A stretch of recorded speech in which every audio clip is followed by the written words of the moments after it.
Hola, bienvenidos a Entre Semana, donde vemos temas relevantes a la luz de la palabra de Dios.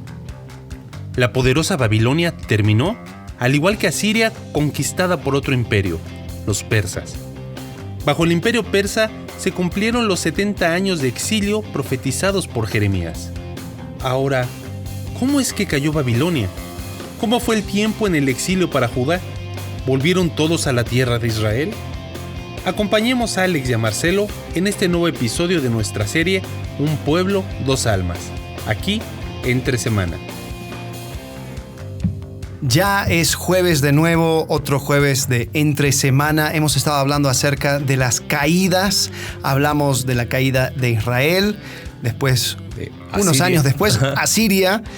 Después un tiempo donde Judá era el único, y después también cae Judá a manos de los babilonios, y finalmente cae Babilonia. Y hoy vamos a hablar acerca de la caída de Babilonia. Y lo que no se esperaba pasó, ¿no? Porque es como que ya se supone que el pueblo de Judá exiliado en Babilonia, y ya está, ¿no? Pero es como que, y para que se ubiquen en la historia, estamos hablando 600 años antes de Cristo. Eso se puede checar, esto no lo estamos inventando, historia universal, imperio asirio, imperio babilónico, y vamos a hablar ahora de cuál es el imperio que surge después. A ver, ¿cómo es la línea de tiempo? Sería, a ver, si nos ponemos por ahí por el 700, ¿no? Imperio asirio, acuérdate que 722 destruye el reino del norte. Sí. Después cae por ahí por 630, si no me equivoco, no tengo ahora la fecha exacta, que ya lo vimos. Surge el imperio neobabilónico, porque los babilonios existieron siempre, ¿no? Pero como imperio, diríamos imperio mundial, como la potencia que gobernó toda esa zona de Mesopotamia.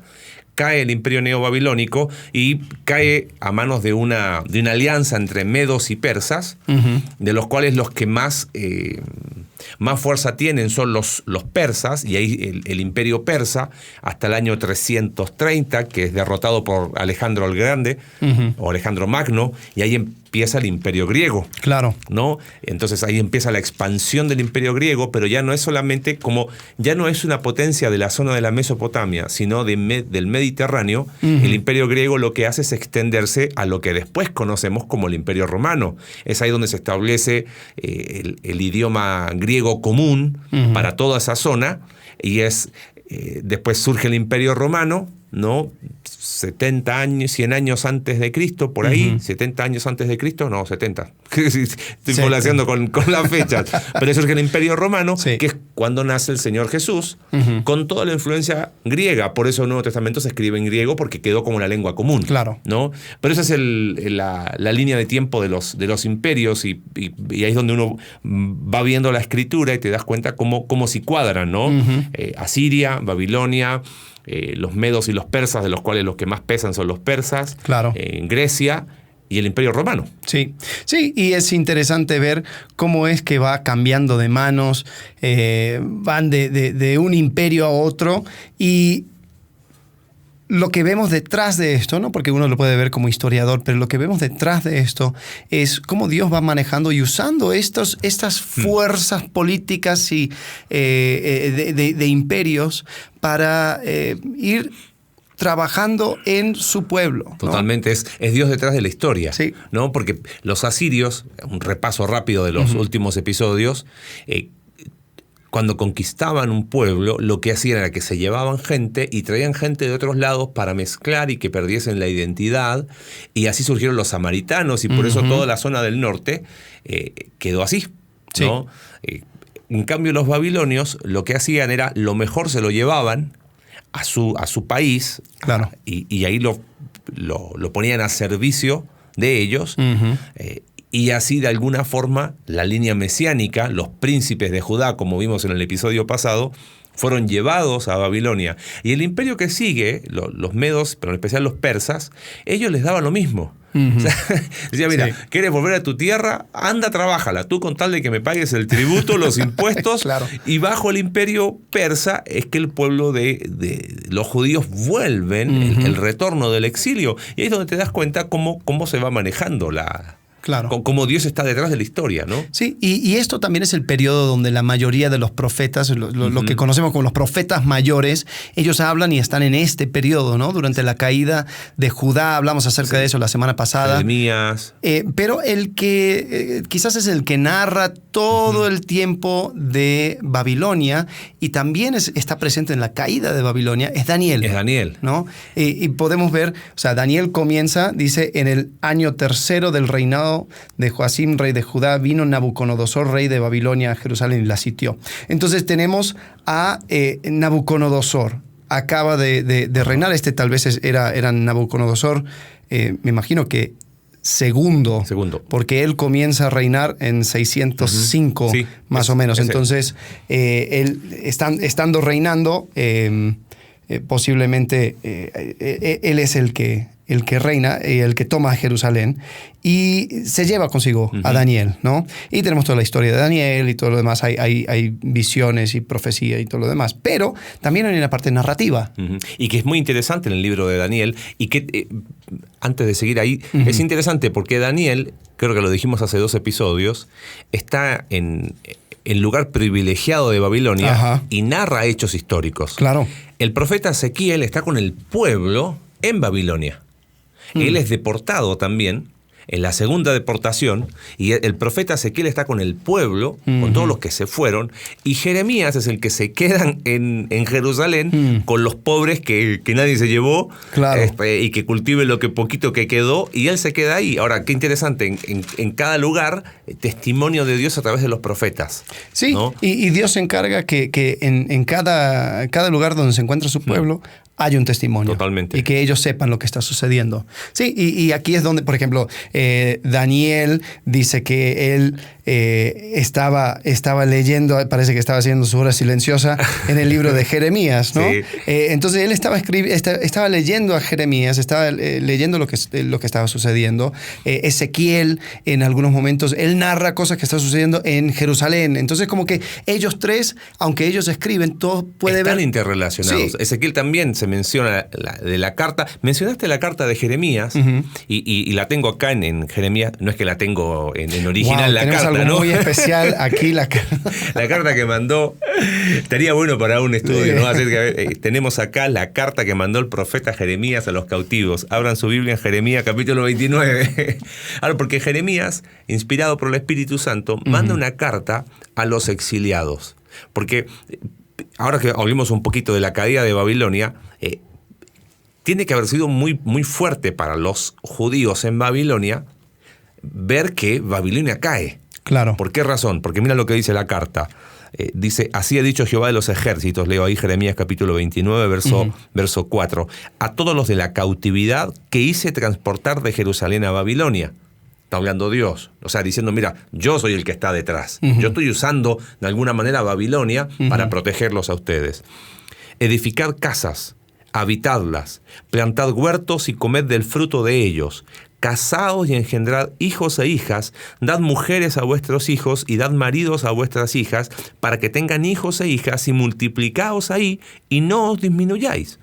Y fíjate, interesante, y procurad la paz de la ciudad a la cual os hice transportar y rogad por ella a Jehová, porque en su paz tendréis vosotros paz. Y es más, dice, no os engañen los profetas falsos que están entre vosotros diciendo que esto no va a suceder. Y ahí está ese famoso versículo, porque yo sé los planes que tengo para vosotros. Y ahí Jeremías dice, porque cuando en Babilonia se cumplan los 70 años, yo os visitaré y despertaré sobre vosotros mi buena palabra para haceros volver a este lugar. O sea, hay una promesa muy interesante porque este es el contexto a lo que sigue después en Jeremías del Nuevo Pacto, donde va a haber perdón, ¿no? Claro. Y donde es interesante, le piden a Jeremías que compre una viña. Dice, anda y compra la viña a tu tío en Anatot, de donde era Jeremías. Dice, ¿cómo va a comprar una viña si el pueblo ha sido destruido, están exiliados? Pero era una forma de que Jeremías no solamente predicara un mensaje, sino que también mostrara que él creía lo que estaba predicando. 70 años, no se edifiquen casas, multiplíquense, porque ustedes van a volver. Pero me llama la atención el oren por Babilonia, ¿no? Dice, procuren la paz de la ciudad y rueguen por ella. El tema es que Babilonia cae. Sí. ¿No? Y ahí es donde personalmente creo que quizás hasta dónde fue una crisis de fe. No lo sé, no quiero especular, pero piensa esto, nos vamos, ¿ok? Ojo, no todos creían lo que Jeremías decía. Claro. Porque Jeremías mismo advierte, no crean a los falsos profetas. Hay un montón de... No es que habían buses diciendo algún voluntario para ir a Babilonia. Se fueron todos. Se fueron, sí, no tenían opción. No había opción. Pero dentro de los que se fueron, habían algunos que dijeron, bueno, Dios, tú estás detrás y hay un mensaje, ¿no? Que hay que creer. Sí, y yo creo que es interesante eso, o sea, Dios estaba apelando al corazón, porque ninguno iba a ir así invitado, era la fuerza, pero Dios a través de Jeremías está invitando al pueblo de Israel a aceptar lo que venía como algo que venía de mano de Dios. Ellos podían, o sea, pasar el tiempo en Babilonia luchando y estando en contra, o podían aceptar lo que Dios quería para ellos. Ahora, desde afuera quizás para la mayoría se vería igual. Claro. Pero como es Dios, Dios estaba apelando al corazón de cada uno. Y estaba diciendo, confía en mí, yo tengo planes de bien y no de mal. Aunque esto va a parecer algo doloroso, algo que va a ir trabajando en tu contra, créeme que esto es parte de lo que yo quiero para ustedes, para preservarles, para mantenerles y para regresarles a la tierra.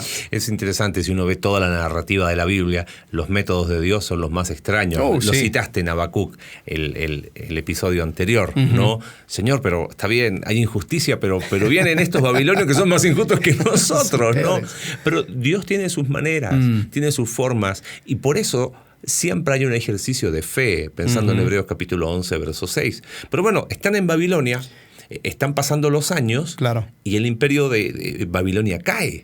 Cae el año 539 antes de Cristo. O sea, han pasado 60 años, todavía no se han cumplido los 70 años, y el imperio babilónico cayó, ¿no? Así como cayó Asiria también, ¿no?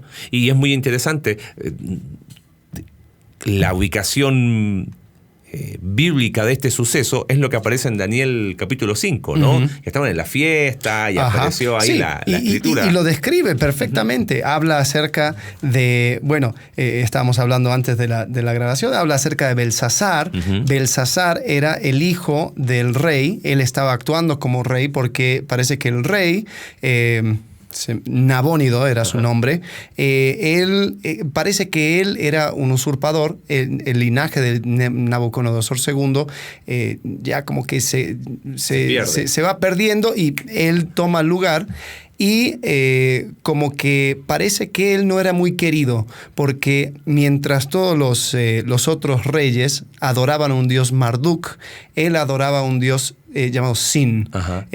Y parece que los sacerdotes eran los políticos de aquel entonces. Entonces, si no le caías bien a los sacerdotes, querías cambiar la jugada, ahí entrabas en problemas. Entonces parece que dijo, mira, ¿sabes qué? Me voy a retirar. Parece que también era del linaje asirio, y pone a Belsasar ahí a reinar.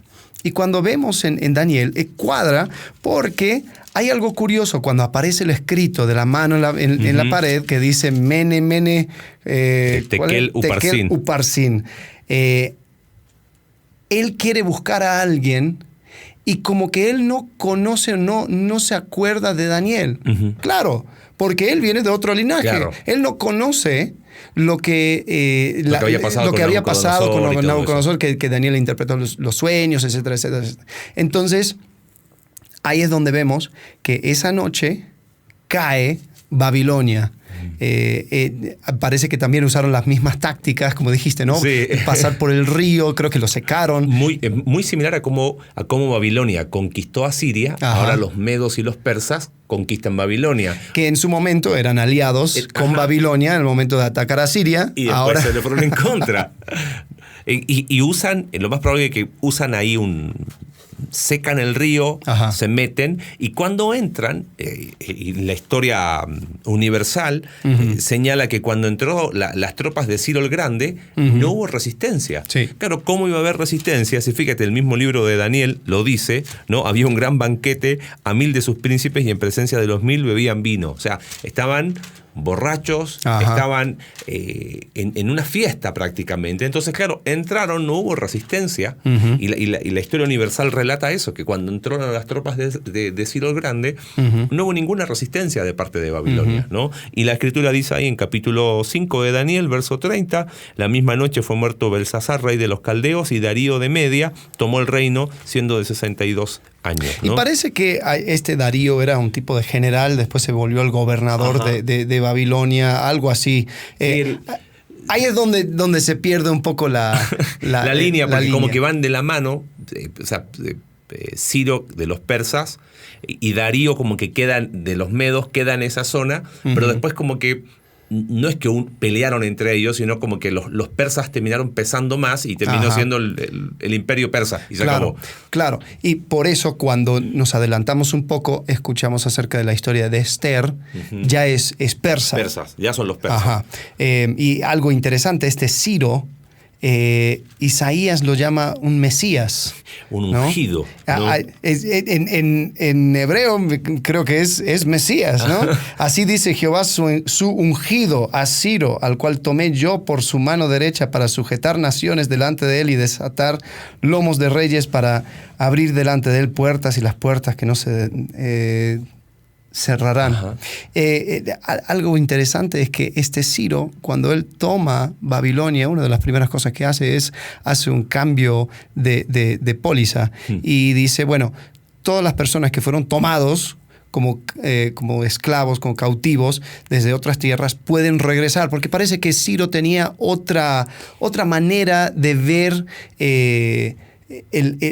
la conquista. La conquista y su forma de pelear, porque los persas tenían una forma donde decían, ok, a ver, tú eres del norte, tu pueblo maneja caballos, bueno, ustedes van a ser mi caballeriza. Claro. Quiero que ustedes estén en su tierra, que sigan con sus costumbres, porque algo hacen que les sale bien. Entonces quiero que pelees conmigo. Por mí vas a ser parte del imperio persa, pero en tu casa y con tus costumbres. Entonces como que había ahora una nueva manera de manejar el imperio. El imperio persa era un imperio muy... ¿Cuál sería la palabra? Diversa. Sí. Es una que muy tolerante también, permitiendo que cada uno... Adorar a su Dios, quiere decir, y es más, nos adelantamos a la historia del Antiguo Testamento, porque después en los tiempos de Nehemías, cuando reconstruyen las paredes, y las murallas de Jerusalén, claro. Los que dan dinero es el mismo, o sea, es el rey. Y ahora fíjate, mencionaste a Ciro, en Esdras capítulo 1, dice: en el primer año de Ciro, rey de Persia, para que se cumpliese la palabra de Jehová por boca de Jeremías. A mí me encanta ver, fíjate, recién leímos la carta de Jeremías. Ahora, pongámonos un poco en los zapatos de los judíos que están en Babilonia. Uy, cayó Babilonia, ahora está Persia. Bueno, Dios ya se olvidó de nosotros porque dijeron. Sí. Y de repente escribe Esdras para que se cumpliese la palabra. Despertó Jehová el espíritu de Ciro, rey de Persia. Por eso le llama a Isaías el ungido, en el sentido de que es instrumento usado por Dios, claro. Pero es que a veces nosotros solamente pensamos en ese término de Mesías, claro, o ungido, como Jesucristo. Y él era el Mesías con M grande. Pero habían otros ungidos, otras personas. Instrumentos usados por Dios. Y dice: el cual hizo pregonar la palabra y también por escrito todo su reino, diciendo: Jehová de los ejércitos me ha dado todos los reinos de la tierra. Algunos dicen, bueno, ¿realmente creía en Jehová o no? No lo podemos afirmar. No sabemos si estos persas eran politeístas también, entonces Jehová, ok, es uno más que agrego a la lista. Pero lo interesante de los primeros 2 capítulos de Esdras es que Ciro da el decreto, como dices tú, cambia la forma, y lo que dicen es más, ayúdenle. Fíjate que dice: quien haya entre vosotros de su pueblo, refiriéndose a los judíos, sea Dios con él, y suba a Jerusalén. Edifique la casa a Jehová, Dios de Israel, ¿no? La cual está en Jerusalén. Y a todo el que haya quedado en cualquier lugar donde more, ayúdale los hombres de su lugar con plata, con oro, y como que, bueno, se van a volver los judíos, apoyémoslo, y se van. Ahora, lo interesante es que no vuelven todos. No. El dato exacto creo que son 49.000, cerrémoslos en 50.000, ¿no? Hay capítulo 2 de Esdras al final, habla de que vuelven casi 50.000. Uh-huh. ¿Qué muestra eso? Otra vez, la fe. Sí. ¿No? O sea, están en el exilio, edifiquen casas. Uh-huh. En la carta de Jeremías decía, tengan hijos, uh-huh. labren la tierra, porque yo los voy a hacer volver. Pero se ve que no está cómodo acá, ¿para qué volver? ¿No? Claro. Otra vez volver a empezar. E Isaías fue muy claro en decir que con Ciro se iban a cumplir esos 70 años, ¿no? Sí. Porque como algunos empezaron a jugar con los números, y no, la verdad estamos bien cómodos aquí. Claro. Ya, ¿Desde cuándo gracias. empezamos a contar los 70 años, no? Sí, y es interesante porque pasó toda una generación y cuando regresan y se ponen a construir el templo. Ahora, obviamente no iba a tener la misma gloria que el templo de Salomón, que era una maravilla, construido en los mejores momentos del reino de Israel. Cuando lo vuelven a construir, lo construyen como casi, o sea, son refugiados que están regresando a su tierra. Y dice que cuando lo construyen en Esdras capítulo 3, dice que todo el pueblo aclamaba con gran júbilo, alabando a Jehová, porque se echaban los cimientos de la casa de Jehová. Muchos de los sacerdotes, de los levitas, de los jefes de casas paternas, ancianos que habían visto la casa primera, dice, viendo echar los cimientos de esta casa, lloraban en alta voz, mientras muchos otros daban grandes gritos de alegría. Y no podía distinguir el pueblo el clamor de los gritos de alegría de la voz del lloro, porque clamaba el pueblo con gran júbilo y se oía el ruido hasta de lejos. Y es interesante cómo es que hay una mezcla de lamentación con alegría. Y yo creo que mucho tenía que ver con la diferencia de circunstancias. Sí. Cuando Salomón inaugura el templo, lo inaugura con la gloria de Dios apareciendo.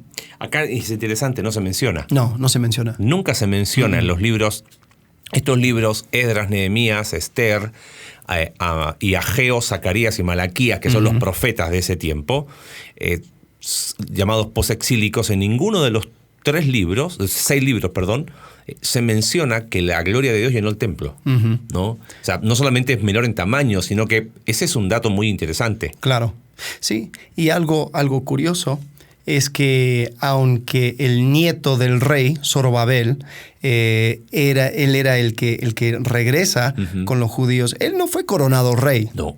Y desde el momento del exilio a Babilonia hasta el día de hoy, no se ha sentado como rey ningún hijo de David. No.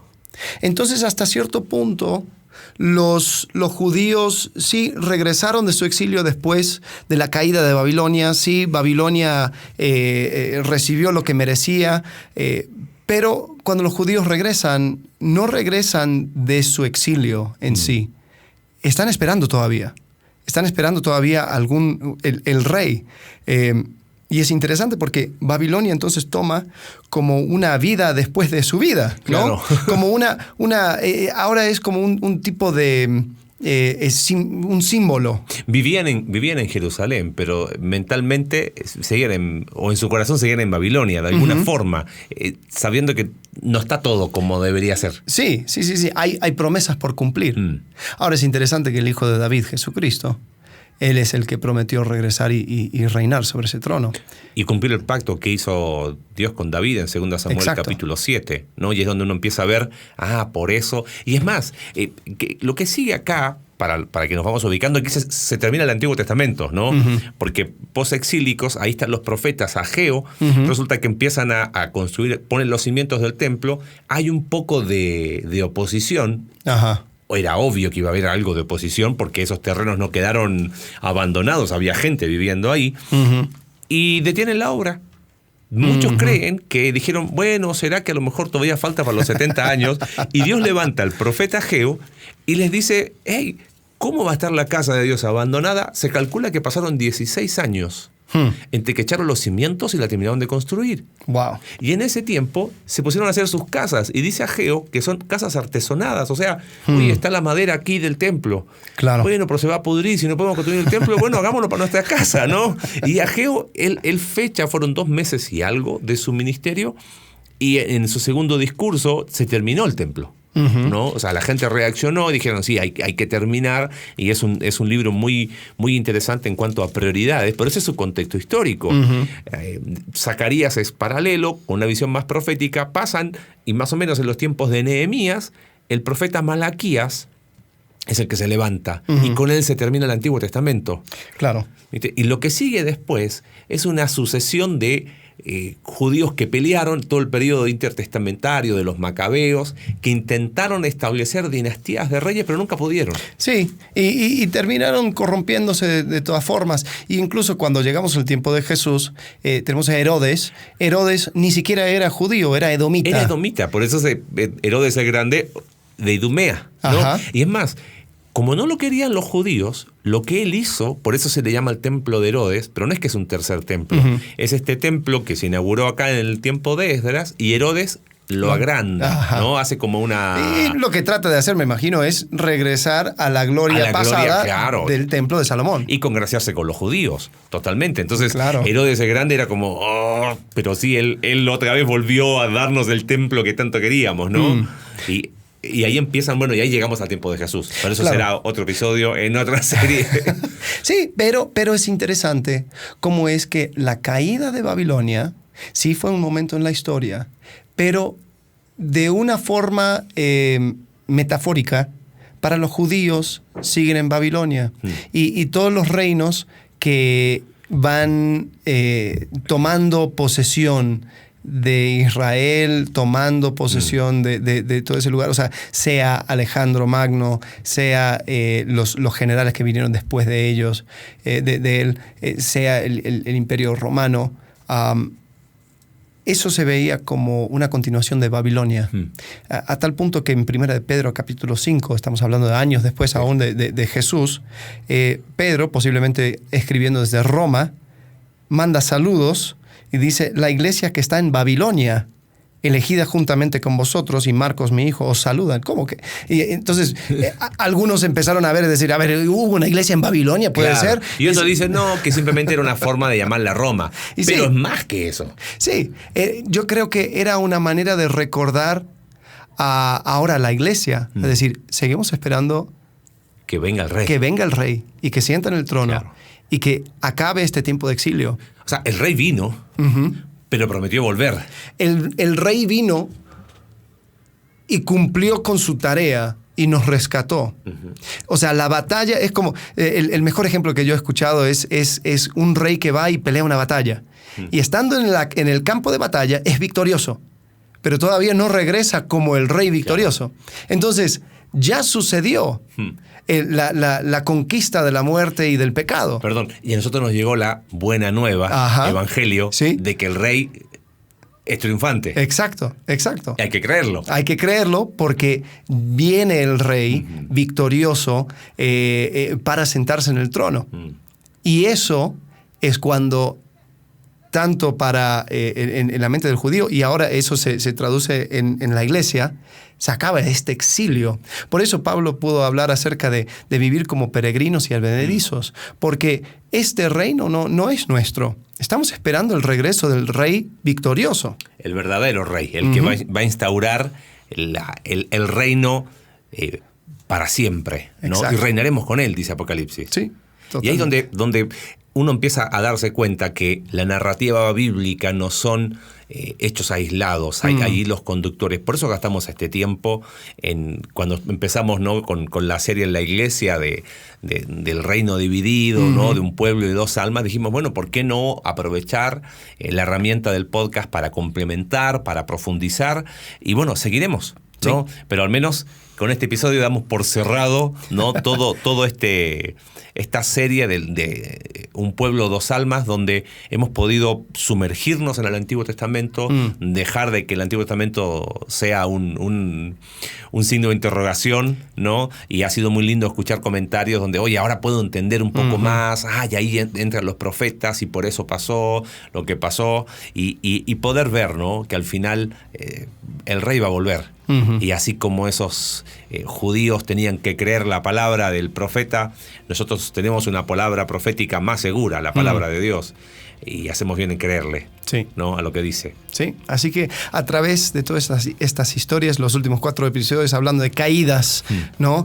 Y ahora esperamos la construcción de ese nuevo reino establecido por el Rey Jesucristo. Bueno, con eso terminamos para esta semana y también esta serie, ya le damos cierre. Sí. La próxima semana estaremos hablando acerca de otro tema, así que acompáñenos para ese tema.